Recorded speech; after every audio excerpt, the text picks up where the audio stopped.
Hi, my name's Rob Ryder, speaking out of West Cornwall. Now, normally I do videos based on the books that I've wrote, just breaking down a chapter, and I'm only really interested in doing things that have a practical application or in regards to the monetary system. I genuinely believe I have, compared to most people, even economists, a high level understanding of the simplicity of money creation and the economy. And that's not me coming from an egotistical point of view. This is just how it is, how the system works, because I know you have to go to the foundation and ask the simple questions. What is it? Where does it come from? How does it function? Any investigation, there are three basic questions that you should start with. So I don't normally do videos like this. One, I'm not a YouTuber. I haven't got much of a following. I'm not trying to create a following. I'm just putting my truth out to the world, and people want to listen, they do. If they don't, they don't. I met Max Egan many years ago, and he said, speak your truth and don't invest in the outcome. So this is just a little platform for the, the 50, 60, 70, 80, whatever people listen to it, for me to give my truth. Like I say, normally I'm a very practical person. I'll do practical things regarding health and talking about dissecting the monetary system, because I think there's a lot of people, even in the alternative, who still don't get it. And I'm going to do I'll keep it out of this video, another video soon on why we should be paying our mortgages. Because a lot of people say, no, I created that money out of thin air, I don't have to pay it back, blah, blah, blah. And then these people don't understand really what money is, what it represents. But not to get off the subject today, it's more of a social commentary, which I don't normally do, but I feel it's needed, and regarding what's going on in this country. The divide and conquer that now is almost complete. In this book with Patrick, A Conscious Humanity, Freedom, Morality and Natural Law,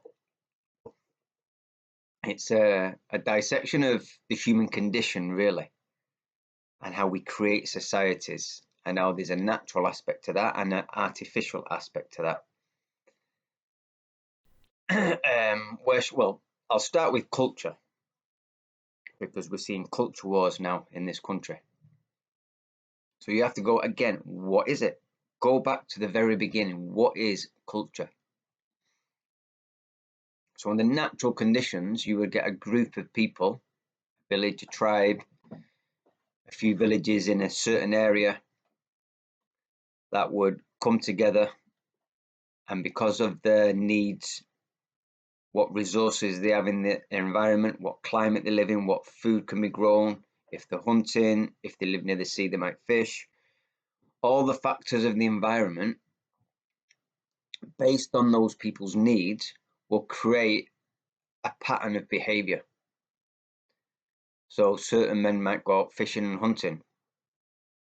There might be certain things based on the climate. It might be a changeable climate. Sometimes you have to sow seeds, you have to reap all the crops, prepare the land. There might be times when there's not much to do, and then generally people get the old jungle juice out and have a couple of weeks relaxation. But generally the environment is what dictates the behavior based on the resources in the environment and the needs of the people. And that creates behavior patterns, which we call culture. And you could see that as a natural process. So in that aspect, culture is totally a natural thing.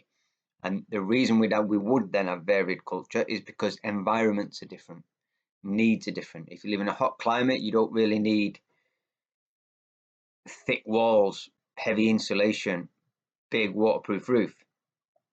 I had the privilege of living in the Amazon. You certainly don't need any heating over there. Pretty much where we live, near the equator, all year round, it's just warm or hot. So some parts of the world don't really have a climate, believe it or not. This idea of the four seasons, it doesn't exist all over the world.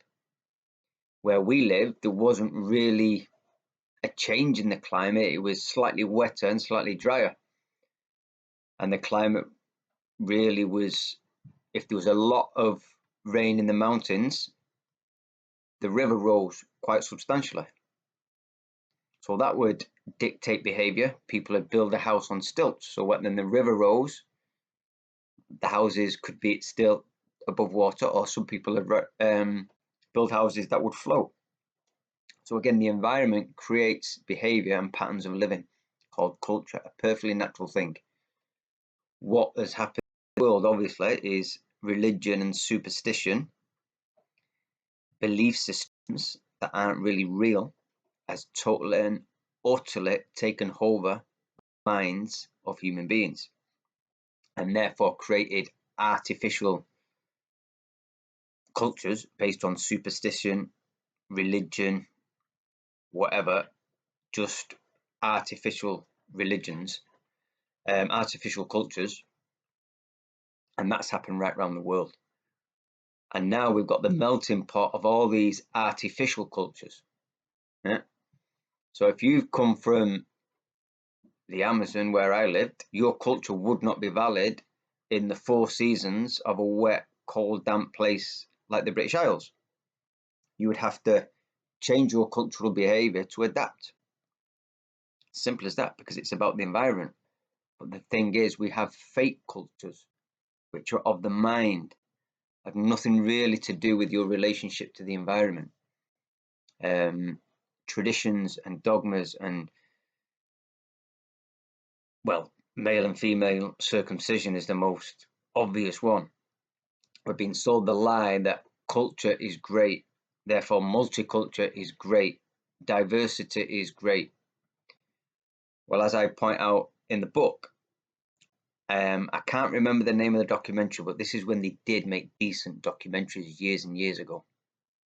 There was a lady who'd been to 2 African countries. She did a lot of stories, but I remember 2 episodes. I think it was Channel 4. She'd went to one black African country where more young girls had been raped than could read. She'd went to a North African country, which are not black people, they're North African, where it was custom to beat young girls so that they'd eat and eat and eat to get fat, because a fat wife was a sign of health. Again, you have male, female genital mutilation. Where you have, the way the caste system in India, should we say, how some cultures treat women, treat children. So to say culture is good is a complete, utter, ridiculous statement. To say multiculture, therefore, is better is an utterly ridiculous statement.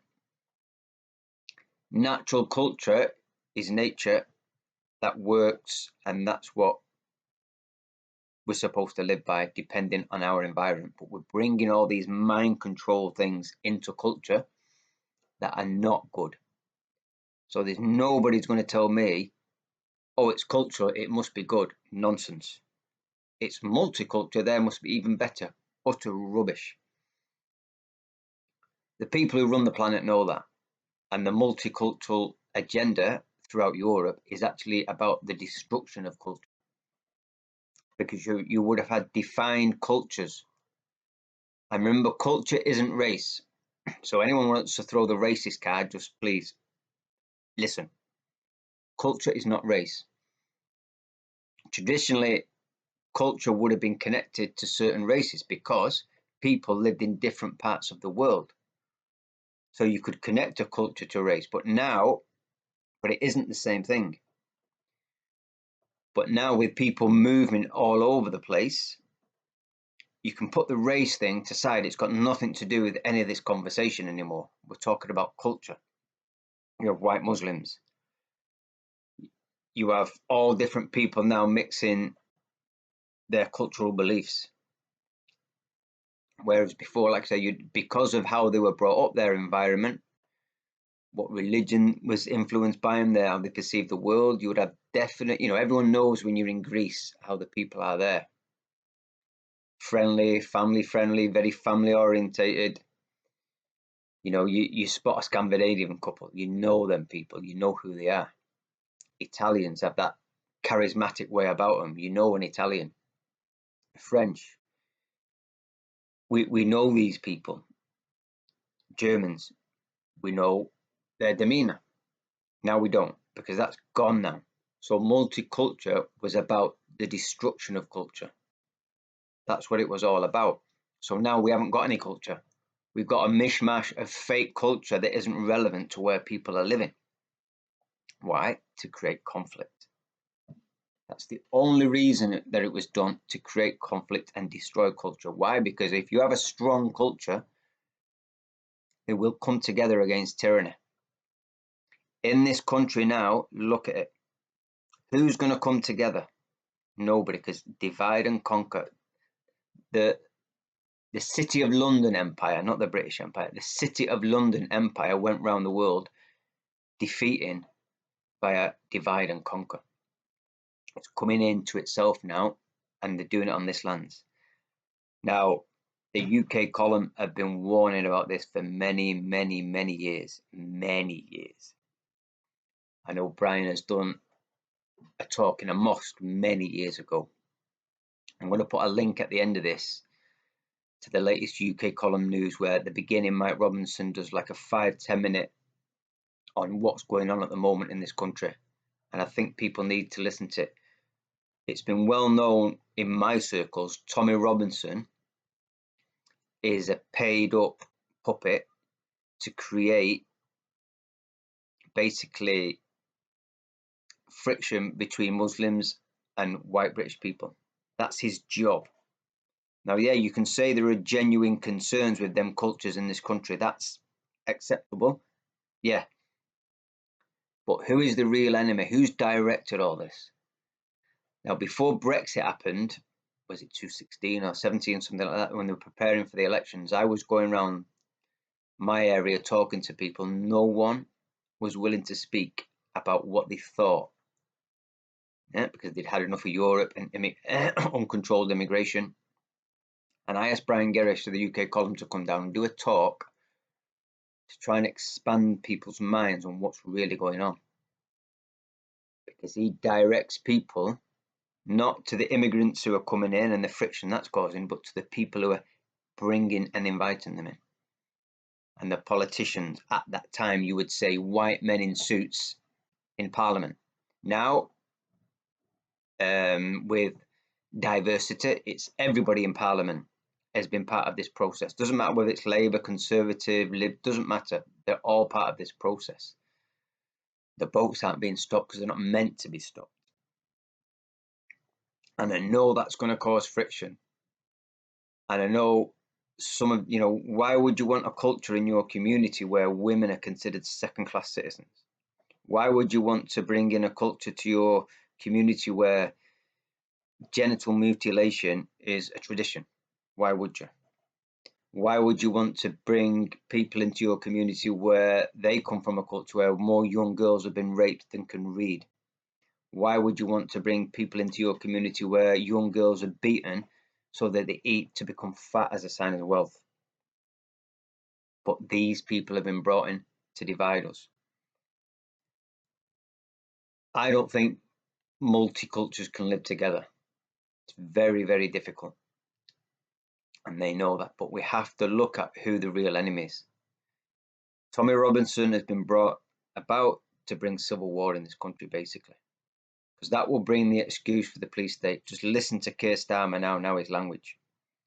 Nigel Farage, again, he's ranking up the division. He's a man from the City of London. He never mentions money creation. Where money creation? If you want to bring people together, that's why I wrote this book, Debt Slavery. We are all debt slaves. Muslim, Christian, black, white, Hindu, whatever. We are all debt slaves, every single one of us. The UK column are really the only so-called alternative media who are directing people towards the politicians. We have to put what's happening on the streets aside and not get involved. This is what they want. They want all this violence to bring about the police state. And I understand people's frustrations about communities being destroyed. Nobody's asking for this. It's just happening. But it's going to happen. And are you just going to play into their hands? Because this is what they want. We've been warning for many, many years they want civil war to bring about the police state. It's the excuse for the police state. Listen to this little clip off the UK column.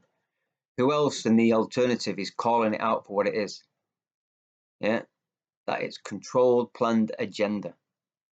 We have to put all our different, as hard as it is with some of the things that are happening, we have to put all our differences aside for the moment.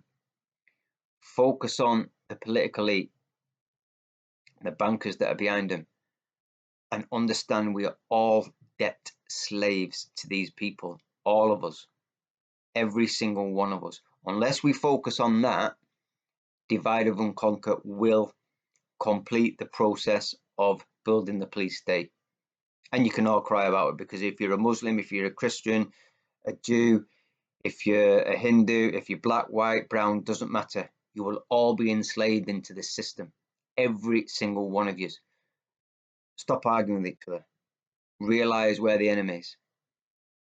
Sort the enemy out. Withdraw our consent on by the millions to be governed by these, what I openly state, child raping, warmongering criminals. Put in a credit system of money where we're not all slaves to a system. Then let's see what our problems are. And if we all want to kill each other after that, do it. I don't care. But let's all come together at the moment. Put all your differences aside. No matter what horrific things are happening, you have to put them aside. Put differences aside. Focus on who the real enemy is. The people who have created debt slavery all over the world. And yet at the same time pass laws saying slavery is illegal in all forms. Never mentioned debt slavery. We need to turn the tables over of these money people and all the puppets that are pushing their agenda. Or the future is not looking bright in the very, very, very near future. Because the effects of communism, when they get in, it never turns out well for the people, never. And this divide and conquer, cultural Marxism, Marxist policies, we're very, very close to that now with what's happening on the streets. And people need to open their minds up seriously. If you're already open minded, don't get involved. You may think there's an element of a just cause regarding uncontrolled immigration and the persistence of it. We're going to get drawn into battles that we cannot win. All focus somehow, even if you don't like other people, the culture, we have to put them aside for the moment and come together and see who the real enemy is. After that, we'll decide then, can we live together? Can't we live together? Create our own communities. You know, there's always going to be in nature, on the border of territories, there's always a bit of friction with animals. No animals really want to go to war, but there's always going to be a bit of friction. You can't live without friction, especially with different people. But we can learn to live together, but not until this debt slavery is sorted out. If there's anything that's going to unite us, nothing else seems to unite us. Maybe it's our pocket, selfish need to want more money, I don't know. But that is one way to bring people together, because we are all debt slaves and we will all be victims of the coming police state very, very soon, unless people really wake up to this. So I'll put a link to the UK column below. I don't normally do videos like this, but you know, things are getting quite serious now, and I would say just don't pick a side. Yeah, don't pick a side of what's happening on the street anyway. There is an enemy, and it's not the people on the street or the people coming in. They may be destroying our communities, but that's what they were meant to do. Who ordered that? That's what we need to be looking at. That's what probably only in the so-called, this is when you know what's going on in the so-called alternative. Are they saying what I'm saying, what the UK column's saying? or are they just trying to create more friction between different people in the communities, which the vast majority are either ignorance or because that's their job. GB News, definitely their job, because we know who backed them. They're not the people's media. I think I'll leave it at that. But we're all debt slaves, so we should all come together and sort that out.